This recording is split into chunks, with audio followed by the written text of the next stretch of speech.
Hanukkah will be much different this year for many people of Jewish faith due to the conflict between Israel and Hamas. We have Rabbi Susan Goldberg joining us to encourage us all to come together this holiday season. Happy Hanukkah, Rabbi Susan. Happy Hanukkah. Great to see you. I love it. Yes. Thank you for being here. We appreciate it. Now, Rabbi, I'm hoping that you can quickly explain the significance of the menorah to those like myself that might know a little bit, but not that much about Hanukkah. Yeah, so Hanukkah took place a long time ago. There's two parts of the narrative of Hanukkah. One is the battle, where a small group called the Maccabees helped fight the Assyrian Greeks who were telling us we couldn't worship and do our practices and our traditions. And so it's a victory in a battle, and it's also the miracle of the light, because after the battle, we came to our temple and found that the insides were messed with, and we had to repair the insides. And part of that was finding that the menorah, which always was lit in the temple, didn't have enough oil to last, to get new oil, a kind of special olive oil that was pure. And so they knew it would take about 8 days, and there was only enough oil to last for 1 day. And instead, the light kept going. It kept going until the 8th day. So that's why we celebrate Hanukkah, and we increase the light each day, lighting another candle for each day of the miracle. So Hanukkah brings together the light and the fight, as I like to call it, the miracle and the battle. Beautiful. What a great explanation. Well said. Absolutely. My family eats a lot of oily foods too, and I'm not sure that's part of it, but I'm still doing it. The crispy, that's what we're doing. Well, yeah, it's entirely part of it. It's the oil that was in the menorah. Now we light candles, but then they lit oil, right? The olive oil. So why not eat food? Please. Thank you, Rabbi. Thank you. To take a serious tone here, because of the conflict between Israel and Hamas, some people of Jewish faith, a lot of my friends, are actually afraid to display their menorahs, and lighting the candle in the window is a very symbol of strength for Jews as well. I wondered if you have a special message for Jews who are fear becoming hate crime targets. Yeah, thank you. I mean, that is definitely part of what I'm hearing in LA for some, that they're afraid of wearing like a necklace with a Jewish star or displaying the menorah. And it is one of the mitzvahs of Hanukkah that we publicize it, that we put it in the window. So it is part of the holiday that we do this, even though even in ancient times, our text tells us that if it was too dangerous to do so, that you didn't have to. But I do feel like it is here in the United States not too dangerous to do so. I know it feels scary.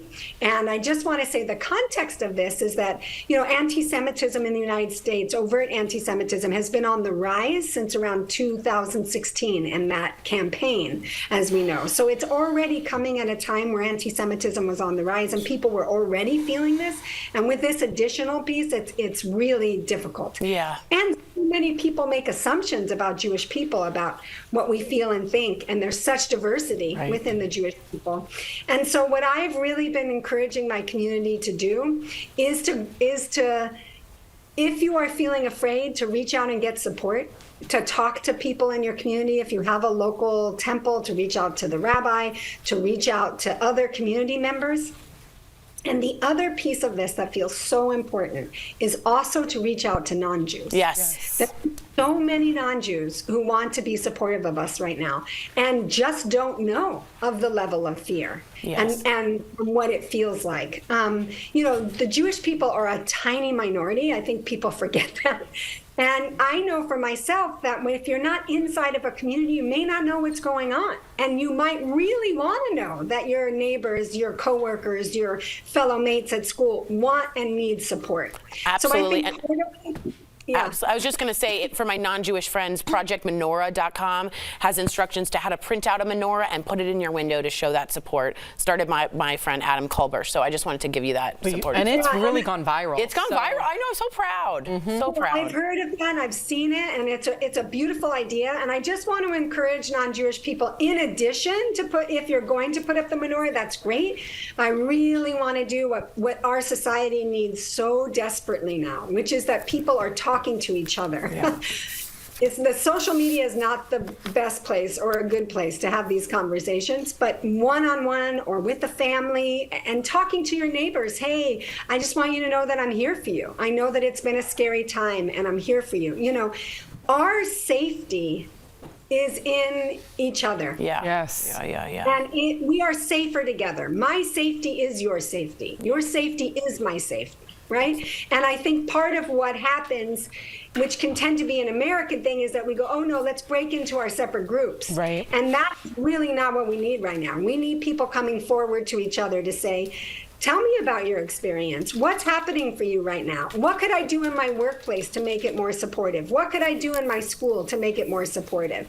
And then we also, know that we have to do that for other people. Right. I mean, these are hard times right now. And with an election coming up that could also be volatile again, it's really important that we connect with each other. And as I said, we're such a small people that it's so important to take the time to make your neighbors and your friends and colleagues who are feel right. Well said. I tell Chris, our executive producer, every day how much I adore you. Rabbi Susan, there's a light about you. Speaking of Hanukkah, thank you so much for joining us today.